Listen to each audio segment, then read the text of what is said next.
The drama surrounding what unfolded at Soldier Field goes far beyond a bad loss or an ugly stat line.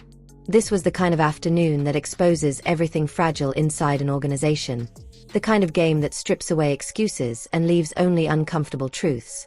The Cleveland Browns didn't just walk into Chicago and get beat.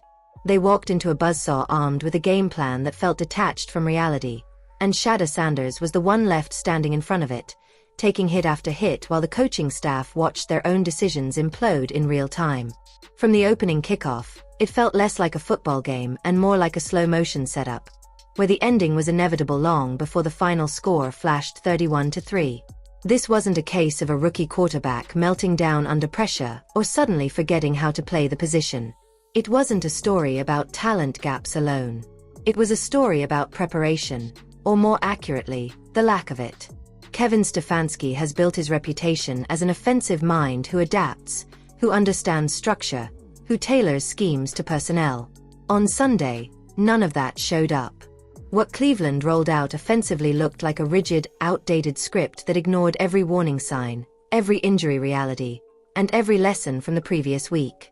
Sanders was asked to execute a slow-developing, drop-back heavy passing attack behind an offensive line that could barely survive 2 seconds of pass protection against a hungry Bears front.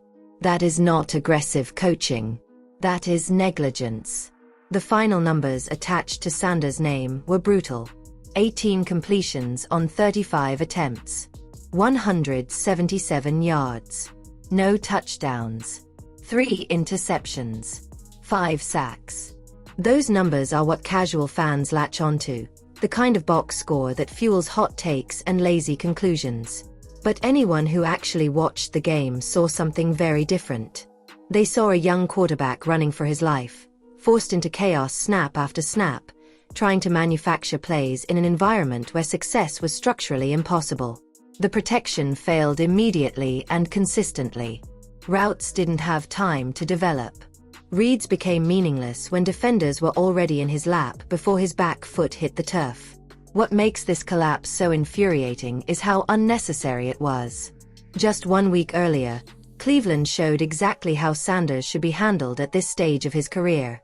The offense leaned into quick throws, rhythm passes, screens, and movement. The ball came out fast. Confidence built early.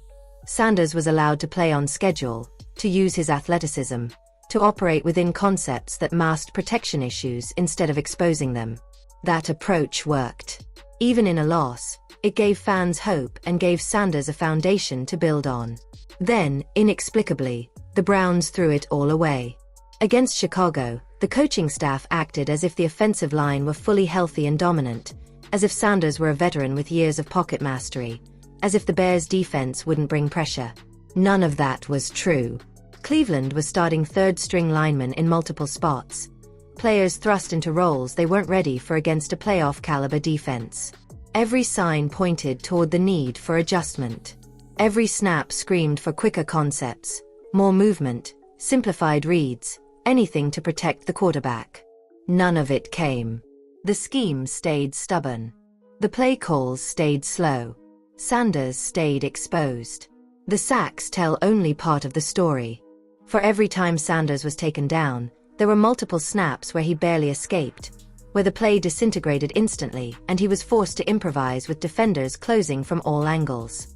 That kind of constant pressure wears on a quarterback in ways that don't show up on a stat sheet. It erodes timing. It kills confidence. It forces desperation throws that get labeled as bad decisions without acknowledging the impossible circumstances behind them.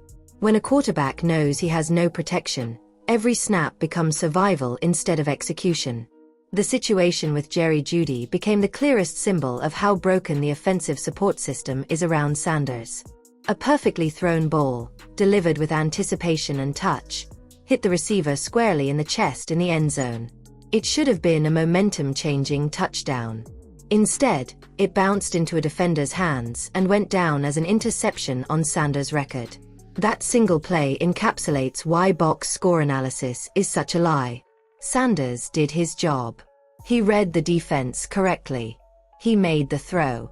His receiver failed him. Yet the interception lives forever attached to the quarterback's name. feeding a narrative that ignores reality.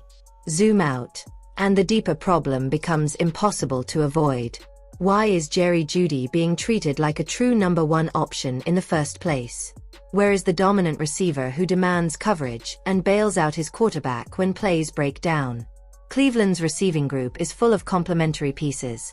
Players who look fine when the offense is functioning but crumble when asked to carry it.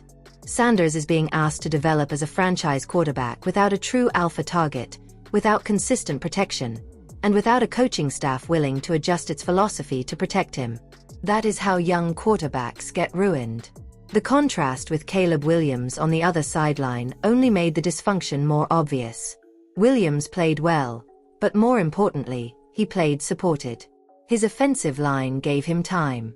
His receivers separated. His coaching staff put him in positions to succeed. He didn't have to be a superhero. Sanders, on the other hand, was asked to survive chaos. That difference matters more than raw talent. Quarterbacks do not develop in a vacuum. They develop in ecosystems, and Cleveland's ecosystem is actively working against its own quarterback. It wasn't just offense, either. Special teams were another quiet disaster, constantly putting the Browns in bad field position and removing any margin for error. The running game never materialized, allowing Chicago to tee off with pressure and play aggressive coverage without fear of being punished on the ground. Every phase of the team failed to complement the others, creating a snowball effect that buried Sanders deeper with each possession. By halftime, the game felt over not because of the score alone, but because Cleveland showed no signs of adjustment or urgency. This is why Stefanski's post-game words ring hollow to so many fans. Cleveland is tired of polished explanations and vague references to progress. Fans don't want spin. They want accountability.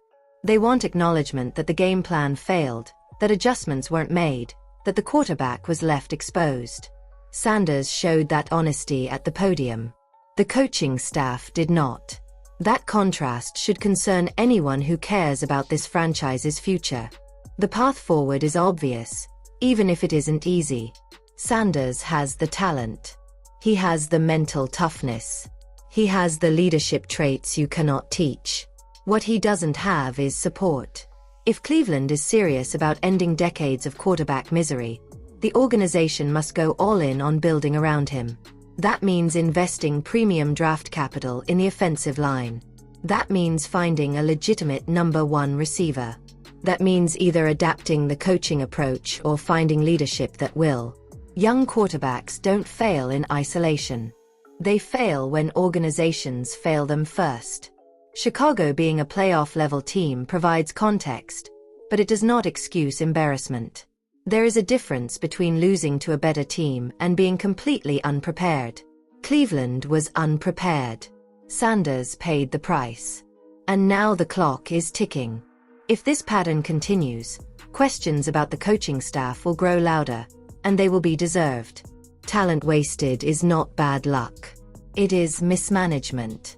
Now it's time for the real conversation. After watching this game, who do you believe failed Shadur Sanders the most? Was this coaching malpractice, or simply a talent gap exposed by a stronger opponent? Should the Browns stay patient with this staff, or is it time to rethink who is responsible for developing their quarterback? How much blame belongs to Sanders, and how much belongs to the infrastructure collapsing around him? Drop your honest thoughts in the comments, especially if you actually watched the full game instead of judging from stats alone. And if you want to stay locked in on all the latest Browns drama, Sanders breakdowns, and real NFL analysis, make sure to like the video, subscribe to the channel, and turn on notifications so you don't miss what comes next.